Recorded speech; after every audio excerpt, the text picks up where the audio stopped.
Sacramento. Hello and welcome to the 916 Republic podcast. I'm your co-host Scott. My other two co-hosts are not with me at the moment, but you will hear from them shortly. Today we are interviewing Sacramento Republic FC midfielder Andrew Wheeler Omiunu. We'd like to thank Andrew for taking the time and out of his busy day to speak with us.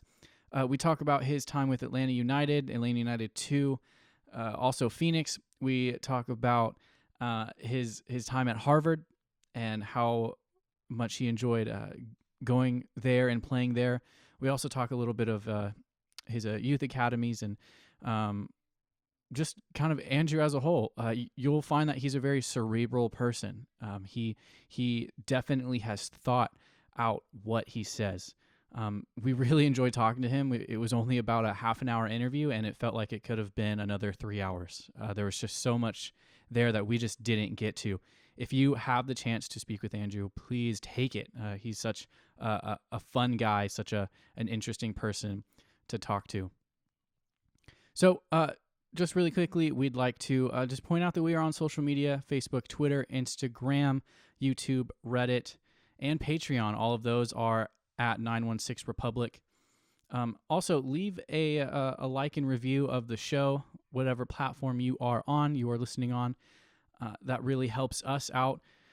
And even though there are, just odd things going on right now, we are still pumping out content for you guys. So we have about 4 or 5 interviews in the bank. We still have more scheduled to happen. So if you like these interviews, let us know. If you have interesting ideas for us to tackle, whether it be a game you think is funny, maybe something you heard on another podcast, or somebody that you would really like for us to interview, let us know. DM us, email us at 916republic@gmail.com, and just let us know what you're thinking. So, it feels like we're going to be in this quarantine time for quite a while longer. So any ideas that you guys have, please let us know. With that being said, let me just quickly update you guys on what is going on in our lives. So Zach and Nolan and I are both essential workers, as it's been deemed. And Zach's boss recently left. So left the job that Zach's at. So Zach is now doing his job and his boss's job. So he's been incredibly busy. And we were talking just before we had our couple of interviews this past week, and he was like, dude, I'm burnt. I'm feeling the stress and I'm feeling tired. And I was like, yeah, man, I'm feeling the same thing. And Nolan is finishing up his undergrad, and he's feeling the same thing. So we are stressed to the max right now with schooling. I'm wrapping up my master's, and we are just trying to survive the coronavirus outbreak and all of this, just trying to push through and get done what we need to get done. So if sometimes podcasts come out a day late, just know it's because we've been incredibly busy. We haven't just been at home playing Xbox or video games all day. Although I am going to play some Call of Duty with Hayden Partain here in a minute. So just be patient with us. And like we said, if you have any ideas for any shows, let us know. Well, hopefully we'll see you guys soon. Hopefully at some games this year. And if not, we're going to keep putting out as much content as we can. So, yeah, can't wait to see you guys soon.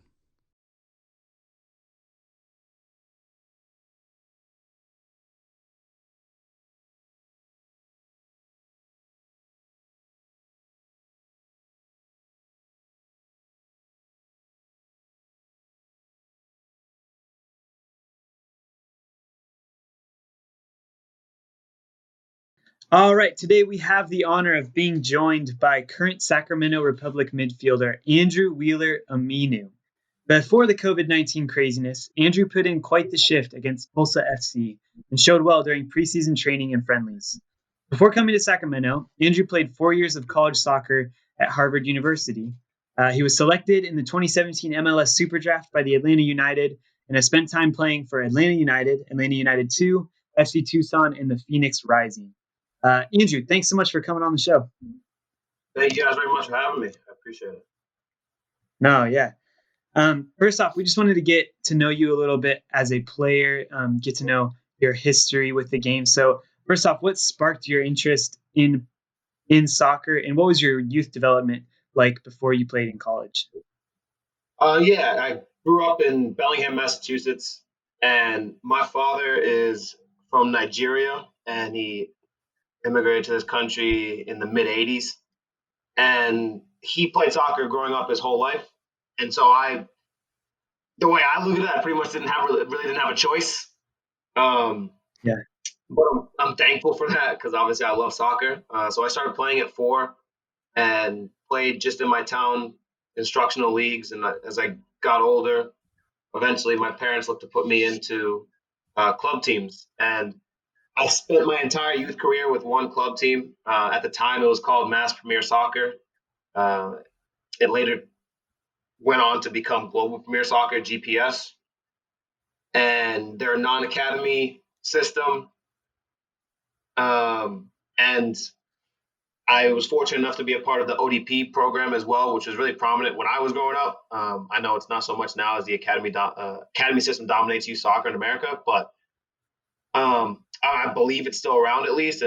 But when I was growing up, it was still very much so the big thing. So I was fortunate enough to play on state teams and regional teams with that program.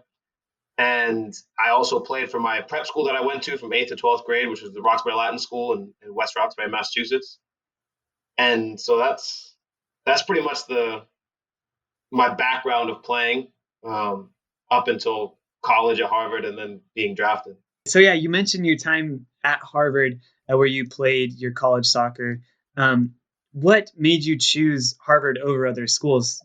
And when you decided to go play at Harvard, did you plan on going pro, or was it just an opportunity that came up towards the end of your college career?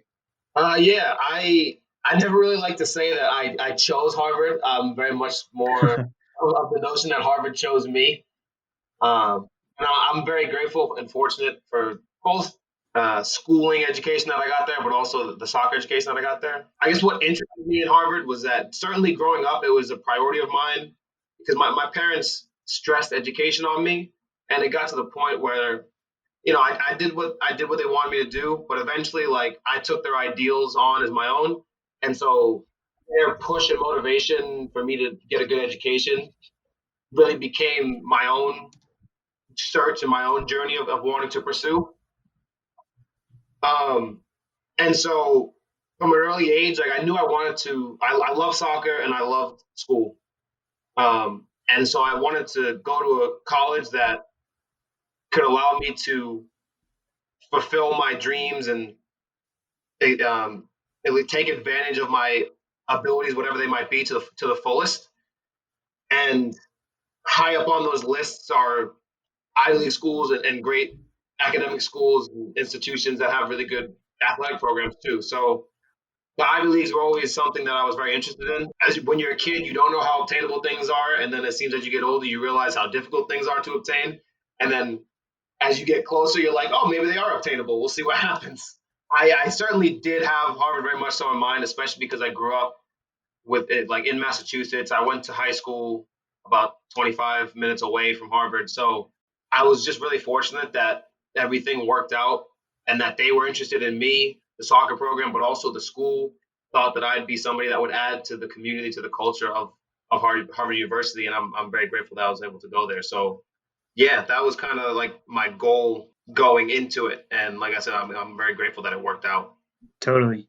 And was your plan necessarily to go to Harvard and 4 years later get drafted into the MLS, or did you have a plan after college? Like, did you think that playing professional soccer was a legitimate option, like going into your first year of college? Yeah, so growing up again, I watched so much soccer growing up, especially with my father. And so from a young age, I wanted to be a professional soccer player. Certainly, very much so. Like going into college, I still had that mindset. It was definitely at the forefront of my mind. I remember going to certain colleges, and when Harvard became a possibility for me and talking to other colleges about it, I remember having some college coaches tell me like, oh, you don't want to go to the Ivy League because like just the matter of the fact is like there's not good enough competition and you won't be able to go pro from the Ivy League. I didn't necessarily take that as a challenge, but I was like, I don't know if you are in the position to like say that about a player, just because there's so many factors other than just the one that those coaches were looking at. that determine your success. And obviously success is going to be determined how you measure it as well. So, or how you define it. And so going into college, definitely still had professional soccer on my mind. And throughout college, that didn't change. I remember, especially at an institution like Harvard, as you go through it, people start job searching and getting internships and trying to prep for their life after college and set themselves up for good financial situations, especially. And you kind of start feeling the pressure, your peer pressure, and also the institutional pressure and societal pressure of, oh, well, you went to Harvard, you're expected to do X, Y, or Z, and it has to fit this mold because this is what society says that this type of graduate from this type of institution is supposed to do.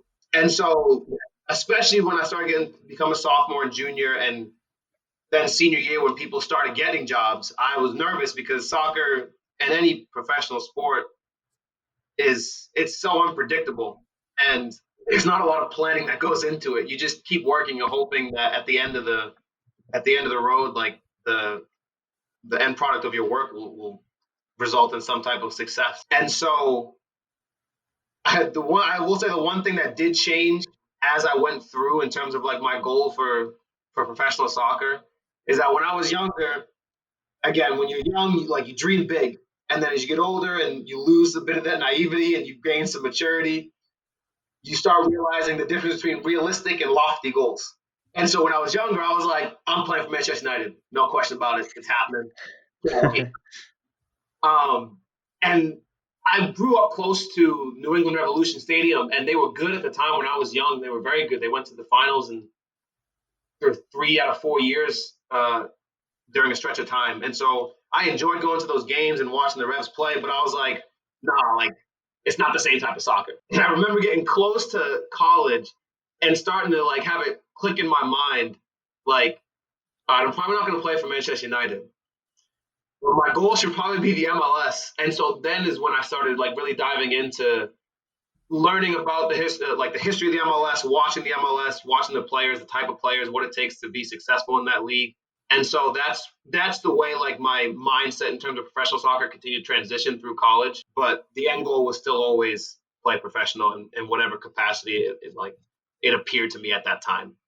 So then you've played in PDL, which is now League Two.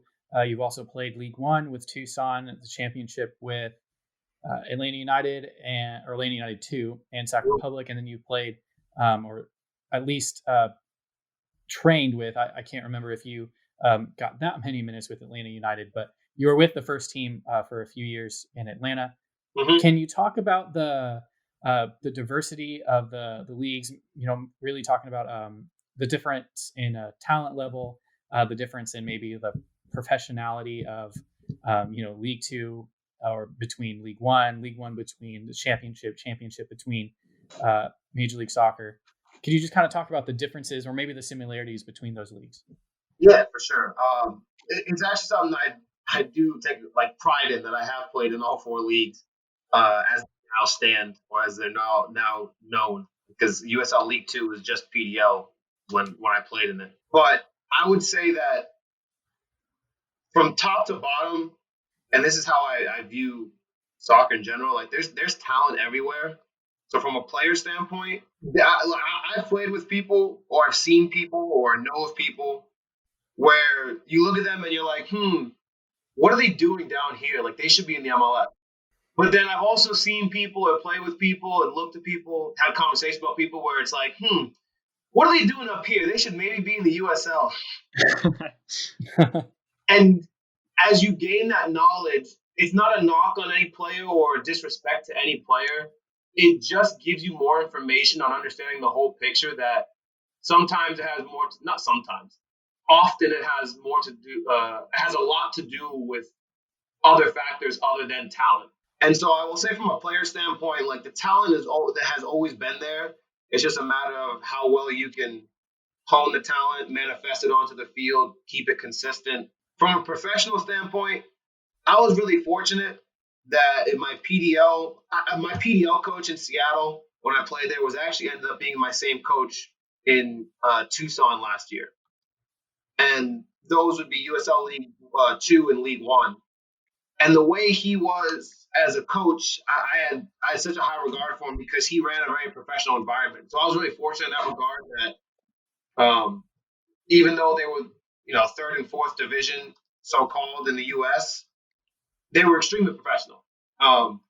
Since I've been here, so when I was with Phoenix, when I played with Atlanta United too, I think everybody in the USL for the most part, from the setups to the players, are very professional because we're all so close to MLS that it's still a very obtainable and realistic goal for a lot of us in our minds, I believe. And so I think that helps drive, and including the coaches, including the staffs, the front offices, they know that if they can perform well in their roles, all of us know if we can perform well in our roles in the second division, the first division isn't that far away. I think, in terms of infrastructure, it's undoubtable that, MLS just has more money. And I was really fortunate to be with, arguably the best team over a 2-year period, over those 2-year periods period that I was there with Atlanta in the league. And what a lot of people might not know is I traveled a lot with the first team. The only time I trained with the second team and trained with the second team was if I was going to be playing with them on the weekend. And so I only played, I think, either 10 or 12 games with Atlanta United too. And a good, maybe half of those were on weekends where the first team didn't have games. I was really fortunate to be a part of the first team and train with the first team every day. By my second year, I was really fortunate to be making the 18 a lot. And so understanding what it takes to win, I think, is very transferable across whatever level of any industry that you're at, whether it's the top level or the bottom level.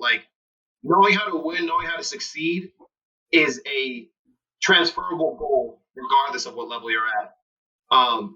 But certainly seeing success at the highest level in this country, you realize how smaller and smaller and tighter the margins get as you go up the ladder. And so that's what I would say would be the most noticeable difference for me, is that little extra care, that little extra fight, energy, push that you might have. It tends to be accumulated in guys that are close to the top, more so than guys that are middling or towards the bottom of the league level wise. So then you said that there are sometimes other factors other than talent that maybe determine why a player doesn't perform well or move up to a higher league. What do you think might have been one of the factors as to why you never really were given a solid opportunity to show your skills in Atlanta? Was it just they were a new club and they weren't really willing to take risks on young players? Was it maybe something else?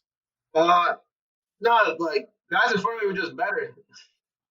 And we won it every week. We didn't lose. It was amazing. I can't remember if it was my first year or second year, but I remember my captain, Michael Parkhurst, we were having a conversation. He told me that we had not lost consecutive games on the road ever. And in the MLS, that's so difficult because of how long the distances are that you travel. Yeah. And he's for me, he's an MLS legend. He's an unbelievable player. He's been around the league a while. To be on a team that doesn't lose a game or win games consecutively he was just that's unheard of in the MLS. So for me, I know when I came in, I wasn't where I needed to be. And fortunately, the infrastructure that I had around me, the guys I was learning from, my coaching staff, I hope that what they saw was my work ethic and my mentality, which allowed me to stay around the team and push to try to get better. Because all I wanted to be as much of a sponge as I could be. I just wanted to learn and get better. And I think that started showing itself towards the end of my first year, and then very much so in my second year. And I think I was rewarded for showing that by being put in the 18 often with the first team. But at the end of the day, I can't be mad that my team wins by 2-3 goals every day and and I'm not playing. Like, am I supposed to go to my coach and be like, listen, I'm better than the person that scored every weekend who's played in the middle? I'm better than Miguel Almiron. Yeah, exactly. Like, if they were losing, maybe I have an argument. But my team, I was forced to be a part of a winning team. So I never was upset. I was definitely frustrated because I wanted to play, but I was never angry. Like, oh, like I don't understand why I'm not playing. I understood it. It was still frustrating, but I understood it. Yeah. So then you were a part of a team that won, and partially they were winning because Josef Martinez just only knows how to score 30 plus goals a season in Major League Soccer. He is hurt right now, but I've heard that Josef is a bit of a character in the locker room. Do you have maybe a funny Josef Martinez story or interaction with him? Oh, a specific one? I mean, it could be whatever you want.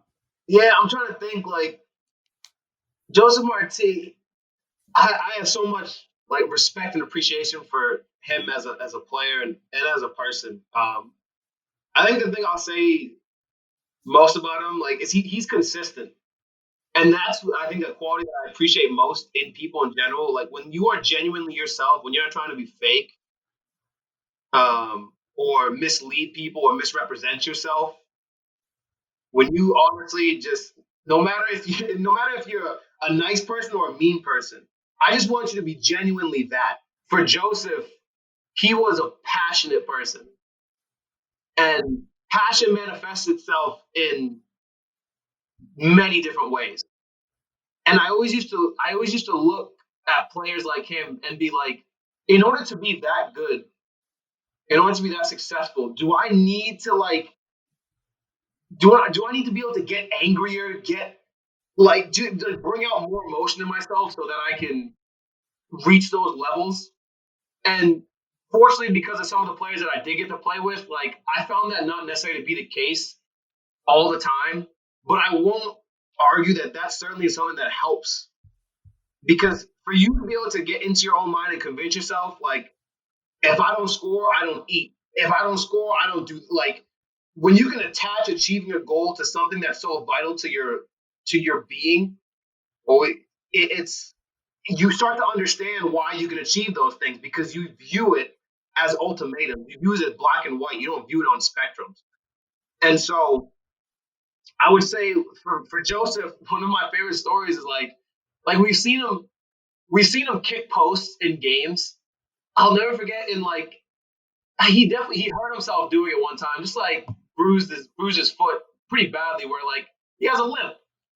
And fortunately our trainers were great there in Atlanta, and he wouldn't miss practices. He would just kind of like go through the best he can, but no matter what happened during practice, when it came to finishing, it was like that mentality switched on again. And I'll never forget, like the week after he had done that in the game and had all the treatment, it was probably like midweek, like on a Wednesday, and he missed a goal from a cross, and he went and kicked a container of water with the that he just hurt, and I was just sitting there like laughing. I'm like, dude, what's wrong with you?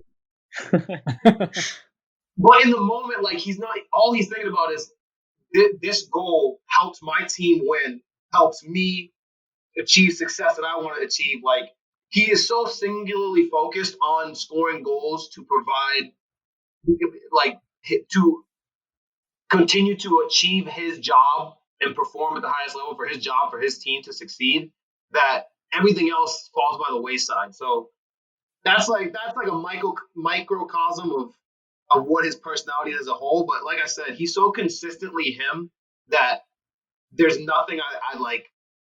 I'd never ask him to change and be like, oh, he's this or that. Like, he's consistently himself. And if you get to know him, just like anybody, if you're consistently and genuinely yourself, that's who you are, for better or for worse. Yeah, totally. Yeah, you mentioned guys like Josef Martinez or Miguel Almiron that you've played with in Atlanta, but there's also, like, you've been around the top division in the U.S. and there's a cool picture of you on Google going in for a tackle on Bastian Schweinsteiger. And I was just wondering, like, what's it like in that moment? Or what are you thinking? Like, are you thinking, oh my gosh, I'm tackling a World Cup champion? Or are you just thinking of him as another guy on the field that you're trying to account for and get through the game?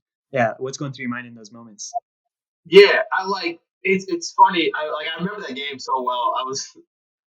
Um, so I was marking him on corners in the game, and it was probably the first corner of the game was like in like maybe like the 20th minute, and I'm marking him, and I'm tight on him, and all of a sudden the cross comes in, and I'm watching him, but somehow like I just wasn't looking at the ball the way I should have been, and I was like, away from me, no problem. The ball like falls right over my shoulder, and he half volleys it.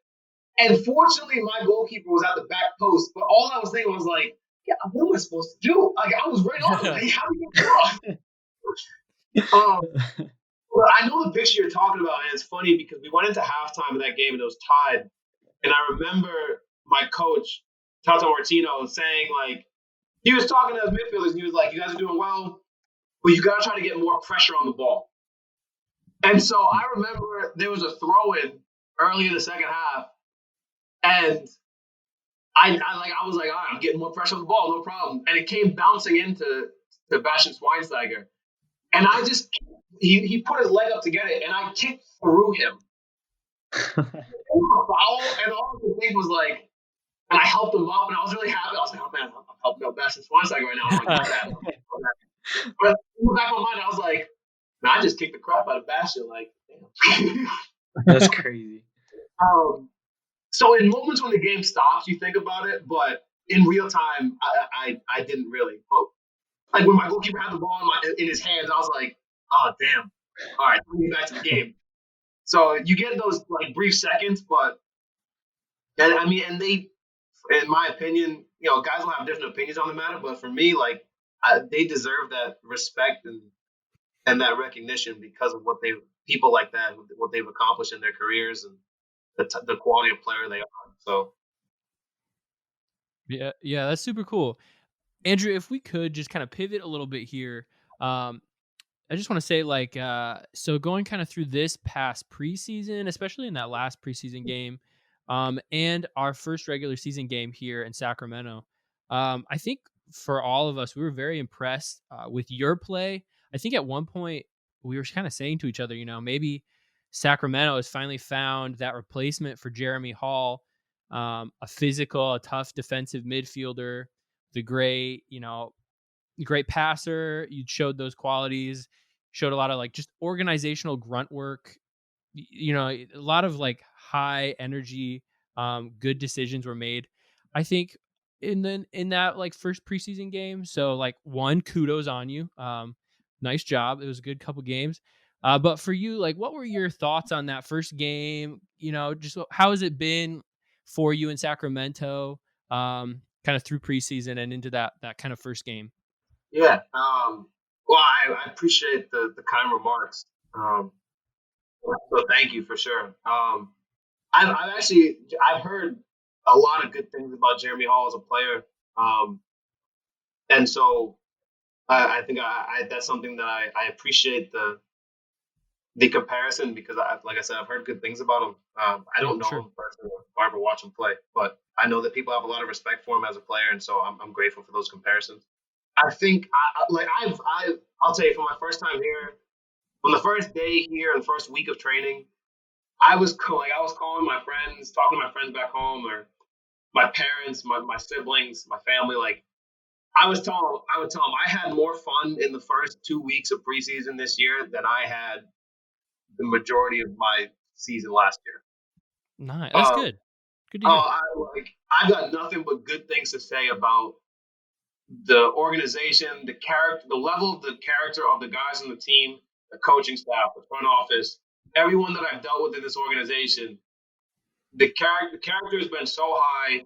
Transparency has been there very much so. And transparency is something that I always stress, that I strive for in my relationships with any person. And I'm so grateful to be a part of an organization that has that transparency, in my opinion, at least in my interactions with people. So Yeah, in regards to the environment and everything, I've got nothing but high remarks for everything I've experienced, and it's helped make my transition to Sacramento seamless. I'm Nice. not a very like in high school we used to have this term called no frills, which I guess the lacrosse players really started because of like the fraying on their when they burn the edges um, of their lacrosse net on their stick. The ends that get burned off are called like frills, and you don't want those because for whatever reason. But it became like this like motto of like no frills, like no problems, no stress. Yeah. And I consider myself to be a very like no frills type of person. And so to have that seamless transition kind of it just went along well with like my personality that at least I believe that I have of myself. So it was a really nice transition to Sacramento.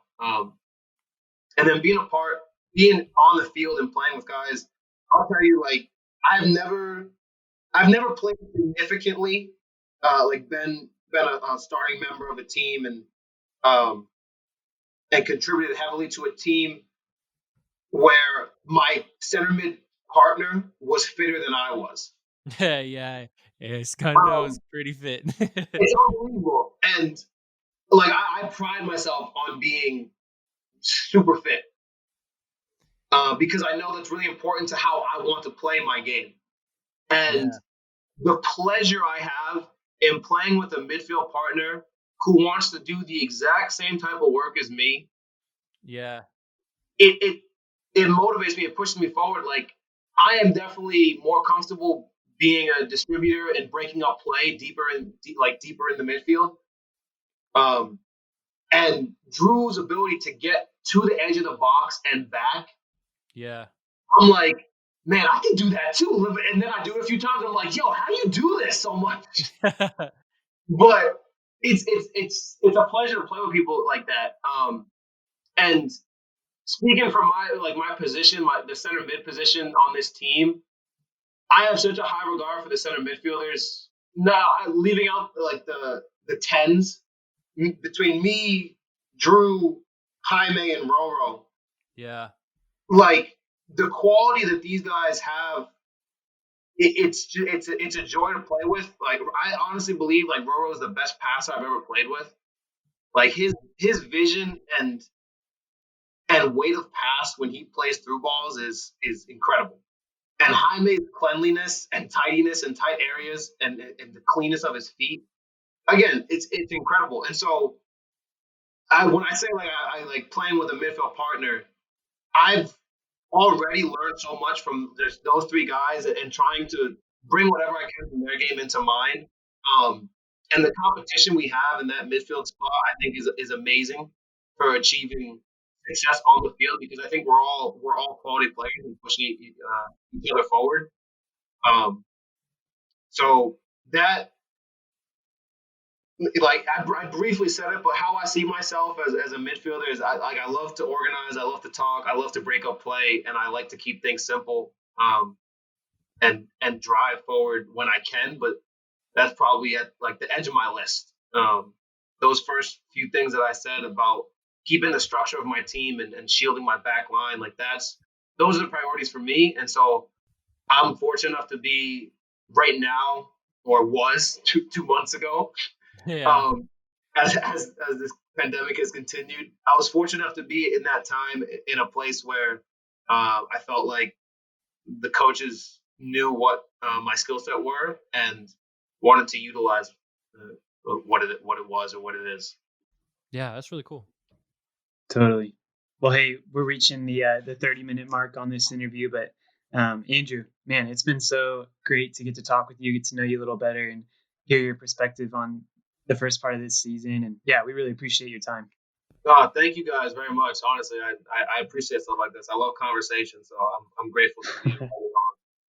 Yeah, dude. We look No, yeah, forward to coming back and seeing that wonderful midfield take shape yet again. For sure. yeah. Thank you so much, man. All right. Thank you guys. Hey guys, this is Scott. If you don't know, the team is doing a lot of incredible things during this pandemic. One of the things they are doing is selling scarves and sending all the proceeds to Rayleigh's. So by purchasing a scarf, supporters will be fundraising the Rayleigh's ready-to-eat meals bag to deliver to a senior in the capital region. 100% of the net proceeds will be used to immediately support the 42,000 food insecure seniors in the region. The scarf is now available at the club's online team store, shop.sacrepublicfc.com. The link will be in the description. In addition to the scarf proceeds, Republic FC will also direct 15% of all online sales through April to Rayleigh's Food and Families in order to purchase more bags to be delivered. So go buy a scarf. We at the 916 Republic have bought a scarf. We are doing our part to help out. We encourage you to do your part, and you'll have not only a cool scarf, but a cool memory that you helped someone in need through supporting your favorite football club. So we encourage you to do that as we have done so. Thank you so much for helping out. Thank you for all that you guys are doing, both at the team and as a fan base. Can't wait to see you guys soon. Take care.